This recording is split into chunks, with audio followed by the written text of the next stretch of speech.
जय हिंद, हर हर महादेव। देखिए, बिहार में बहार है, ठीक है, क्योंकि 2025 का चुनाव जो है बहुत ही नज़दीक अब आ रहा है। तो कई सारे नेता, और चाहे वो सत्ता में हो या प्रतिपक्ष में हो, विपक्ष में हो, एक दूसरे के ऊपर जो है किस प्रकार के मनगढ़ंत कहानियों के माध्यम से, कई सारे ऐसे तथ्यहीन वक्तव्यों के माध्यम से एक दूसरे के ऊपर जो है वॉर ऑफ वर्ड्स, शब्दों का युद्ध वो करते हुए दिखाई देते हैं। अभी चुनाव आयोग के द्वारा रिसेंटली एसआईआर के द्वारा वोटर वेरिफिकेशन जो है किए जा रहे हैं बिहार में, और ऑलरेडी इसका पहला चरण कंप्लीट हो चुका है, जिसमें सभी वोटर लिस्ट का सत्यापन कर लिया गया है। और कुछ ऐसे व्यक्ति जिनकी डेथ हो चुकी है, कुछ ऐसे व्यक्ति जो माइग्रेट कर चुके हैं, कुछ ऐसे व्यक्ति जिनका दो वोटर आई कार्ड था, जिसमें तेजस्वी यादव का भी नाम आया, उनका एक वोटर लिस्ट डिलीट करना, और कुछ ऐसे व्यक्ति जो कहीं दूसरे जगह माइग्रेट कर चले गए, दूसरे देश या दूसरे राज्य चले गए और वहां वोटर लिस्ट में इनरोल करा लिया गया, या कोई ऐसे व्यक्ति जिनकी शादी विवाह होकर जो है दूसरे जगह वो पलायन किए हैं। ऐसे अनगिनत ऐसे वोटर्स लिस्ट थे। और साथ साथ किशनगंज या नॉर्थ बिहार में कई सारे ऐसे डिस्ट्रिक्ट हैं जहां बांग्लादेशी रिफ्यूजीज वगैरह आकर फेक वोटर और आधार कार्ड वगैरह बनाकर वह भी इसमें इनरोल करा लिए थे। तो ऐसे तमाम लोगों का जो है वोटर वेरिफिकेशन चुनाव आयोग के द्वारा कंडक्ट कराए गए और फाइनल लिस्ट जारी किया गया, जिस लिस्ट में कहा गया कि 65 लाख ऐसे वोटर लिस्ट को जो है चुनाव आयोग के द्वारा डिलीट किया गया है।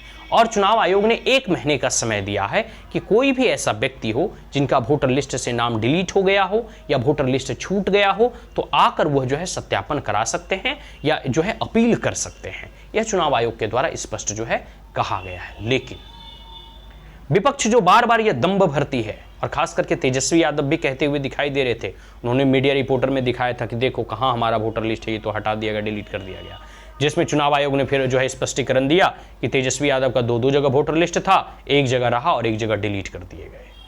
ठीक है, तो इसी पर जो है कई सारे लोगों ने इसके ऊपर कटाक्ष भी किया। और जब तेजस्वी यादव कह रहे थे कि अब तो हम नॉमिनेशन ही नहीं कर पाएंगे, अब तो चुनाव हम लड़ ही नहीं पाएंगे क्योंकि हमारा वोटर लिस्ट ही काट दिया, तो क्योंकि उनका 2 वोटर लिस्ट था तो एक जगह नाम कटना स्वाभाविक था। ठीक है, और जिस प्रकार से भारत की सरकार ने पैन कार्ड को आधार से लिंक किया, राशन कार्ड को आधार से लिंक किया, बैंक अकाउंट को आधार से लिंक किया, ठीक उसी प्रकार अब जो है वोटर आई कार्ड भी आधार से लिंक किए जा रहे हैं, ताकि किसी भी व्यक्ति का 2 या 3 या 4 वोटर आई कार्ड ना हो। ठीक है, आप इस बात को समझिए। चलिए, इतना हो गया। इसके बाद हम आगे बढ़ते हैं।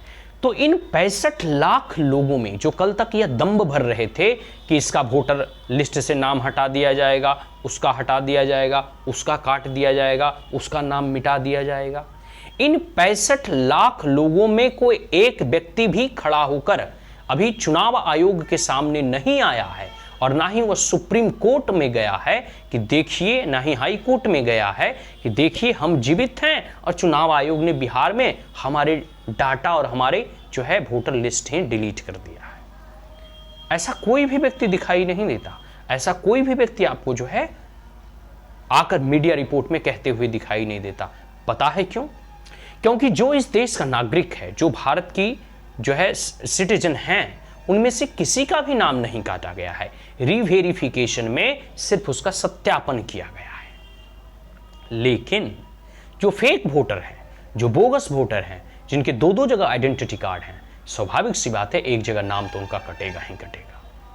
और आप यह मानकर चलिए कि एक लोकतंत्र में, एक लोकतांत्रिक व्यवस्था में, जहां डेमोक्रेसी है, जहां लोकतंत्र है, तो लोकतंत्र का हॉलमार्क है क्या? Free and fair election. मतलब जैसे आप सोना खरीदते हैं तो उसमें हॉलमार्क मार के लेते हैं ना, पूरा एक नंबर दिया जाता है आपका कितने कैरेट का गोल्ड है, या आप उसमें लिखा होता है 18 कैरेट, 22 कैरेट या 20 कैरेट। ठीक उसी प्रकार से एक लोकतांत्रिक व्यवस्था का हॉलमार्क है free and fair, just and fair चुनाव का कंडक्ट होना। और उस जस्ट एंड फेयर में कोई फेक, बोगस और बांग्लादेशी, रोहिंग्यास और रिफ्यूजीज या मरे हुए व्यक्ति वोट ना डाल सके, इसके लिए जो है चुनाव आयोग को सुनिश्चित करना होगा कि जो मर चुके हैं या जो रिफ्यूजीज हैं, जो बाहर से घुसपैठिए हैं, ऐसे वोटर वोट लोकतांत्रिक चुनाव में ना डालें। ठीक है, और इतना ही नहीं, अभी और समझिए, चुनाव आयोग ने स्पष्ट कहा है कि यह बिहार ही नहीं, ये ड्राइव पूरे देश में चलाए जाएंगे। फिर विपक्ष के लोगों ने जो है सुप्रीम कोर्ट गया, सुप्रीम कोर्ट से मदद मांगा। सुप्रीम कोर्ट ने भी कह दिया कि जब आप अच्छे वोटर हैं, अच्छे नागरिक हैं, सभ्य नागरिक हैं, तो आपको अपने वोटर आई कार्ड सत्यापित कराने में किसी भी प्रकार की कोई भी आपत्ति नहीं होनी चाहिए। आपको आधार कार्ड देने में किसी भी प्रकार का कोई आपत्ति नहीं होना चाहिए। जो ये झूठ मूठ का ये प्रलाप फैला रहे थे कि ये देना होगा, वो देना होगा, जन्म प्रमाण पत्र, ये वो सब झूठी कहानी थी। सिर्फ आपको अपने पिताजी का जो है आधार कार्ड या उनका जो है वोटर लिस्ट नंबर देना था, बस ये सामान्य सी घटनाएं, सामान्य सी बातें हैं। और 70 साल और 75 साल 80 साल जिसके हो चुके हैं, उनके कुछ न कुछ तो पुराने दस्तावेज होंगे, वो आराम से दे दिए। सब लोगों ने, बिहार के वासियों ने जो है सत्यापन करा लिया। इसमें कोई बहुत बड़ी चीज़ें या बहुत बड़ी घटनाएं अचंभित करने वाली नहीं थी कि जो नहीं करा पाएंगे। सब ने बड़ी सरलता के साथ करवाया है। और अभी भी चुनाव आयोग 1 महीने का समय दिया है कि किसी व्यक्ति का छूट गया हो, कोई भूल गए हों, कोई बाहर गए हुए हों, तो वो सत्यापित करा लेंगे। सबने कर दिया। चलिए अब एक चीज़ पे, एक कहानी मैं आपको बताता हूँ। कहानी बड़ा दिलचस्प है और कहानी इस प्रकार से है कि एक व्यक्ति है, वो पोलिंग बूथ पर वोट डालने के लिए जाता है। तो वोट डालने के बाद जब वो निकलता है तो वहाँ के इलेक्टोरल ऑफिसर से, जो रिटर्निंग ऑफिसर होते हैं, उनसे वो कहता है कि हमर फगुनिया आई वोट डालने के लिए क्या? रोते हुए कहता है, हमर फगुनिया वोट डालने आई क्या? तो व्यक्ति कहता है, अरे रो क्यों रहे हो? जब इतना ही प्रेम है तो घर में जाकर उससे मिलो। तो बोला नहीं नहीं नहीं, आप देख कर बताइए। तो वो जो है इलेक्टोरल ऑफिसर जो है पूरा लिस्ट निकालते हैं कि किस किस ने वोट डाला। तो फगुनिया का नाम था वो। तो उसने, इलेक्टोरल ऑफिसर ने कहा कि हाँ हाँ, फगुनिया तो वोट डाल के चली गई। तो कहा अच्छा। तो वो जो व्यक्ति था वो कहता, अच्छा चली गई, बताइए इस बार हम फिर चूक गए उससे मिलने के लिए। फिर चुनाव और इलेक्टोरल ऑफिसर कहता है कि अगर आप चूक गए तो घर में जाके मिल लो।